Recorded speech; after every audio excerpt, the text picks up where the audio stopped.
Senhor presidente, eu venho aqui com muita vergonha e constrangimento falar de um dos piores e mais nefastos discursos proferidos na ONU pelo nosso caro presidente Luiz Inácio Lula da Silva. E aqui eu trago alguns pontos.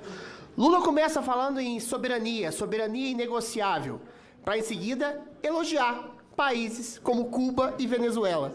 Alguém tem que dizer ao senhor Luiz Inácio Lula da Silva que soberania nacional pressupõe soberania do povo, senhor presidente, não de uma junta ditatorial que esmaga a população.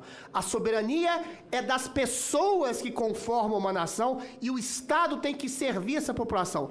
No caso de Cuba e Venezuela, são tiranias que oprimem a população, e no caso do Brasil, é um ensaio de ditadura do Supremo Tribunal Federal que tirou o Lula da cadeia para que ele sirva como mamulengo de ditadores. Então não há soberania nem em Venezuela, nem em Cuba e nem no Brasil. Quando há ditadura, não há soberania nacional. Lula também falou e lamentou, pela primeira vez na vida, os atentados terroristas do Hamas ao povo inocente de Israel, mas para em seguida jogar lama nesse país que é agredido, que é vilipendiado, que é perseguido por grupos terroristas como Hamas, Hezbollah, Estado Islâmico, de pessoas que matam crianças, pessoas que matam filhos na frente dos pais, que degolam bebês recém-nascidos, para dizer que Israel está fomentando um genocídio. Isso é uma invenção pavorosa, isso é uma invenção perversa.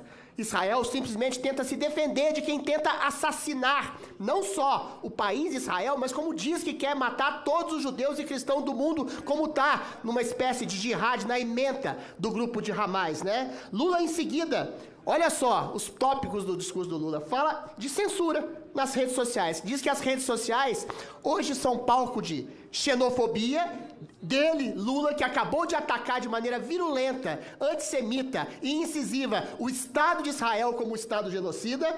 Lula fala de desinformação. Aí desinformação entra naquela coisa do STF, do TSE. Tudo que é contra o autoritarismo ditatorial de juízes supremos, de carrascos, se travessem de juízes, vira desinformação.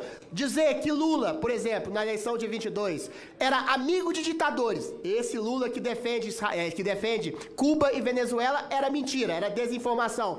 Dizer que Lula foi condenado, era um descondenado, Lula que foi descondenado pelo STF, seria desinformação. Dizer que a gente vive sob uma ditadura incisiva do Supremo Tribunal Federal que censura, persegue com tipificações que não existem no Código Penal e com inquéritos ilegais colocados de ofício em que o juiz se coloca como vítima, procurador e acusador e carrasco.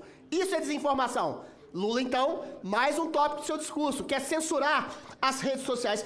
Por fim, Lula diz que não tem que ter exatamente um trabalho de violência contra as facções criminosas do crime. Lula ataca Israel, Lula censura as redes sociais e Lula quer ser complacente com facções criminosas, terroristas, que eventualmente fazem parte do grande escopo do eleitorado lulopetista, haja vista que nas cadeias celebravam a vitória de Lula em 22. Por fim, fala Lula, um monumento à desinformação, que Bolsonaro teve todos os direitos do mundo a se defender e Bolsonaro tentou dar um golpe do Estado. Isso é desinformação. Mas isso é da liberdade de expressão que cabe nas redes sociais. O problema de Lula é conviver com o contraditório. Quando ele mente, é informação. Quando ele dizia que existiam 30 e tantas milhões de crianças de rua e ele dizia que mentia, ele tem e quer ter o monopólio da mentira, senhor presidente. Eu não sou o monopólio da verdade, mas eu quero ter o direito, inclusive, ao auto-engano, que está dentro das redes sociais. O auto-engano que é feito pelos próprios petistas, pelo próprio governo federal, quando diz que a gente vive uma soberania, quando a gente vive numa democracia. Lula, você deu um exemplo para o mundo de desinformação perigosa, que acusa as vítimas de carrascos, que acusa carrascos de juízes e que mente subversivamente novamente sobre a soberania de um povo que deveria estar presente no poder, mas é sufocado, censurado, preso, como senhoras com bíblias na mão, com senhoras com batom, que eventualmente picharam na estátua Perdeu Mané. Quem perde é o povo brasileiro, com um discurso completamente invertido da realidade. Vergonha nacional e mundial para a teoria desinformativa que incita e promove o crime, a censura, a perseguição e a ditadura do senhor Luiz Inácio Lula da Silva.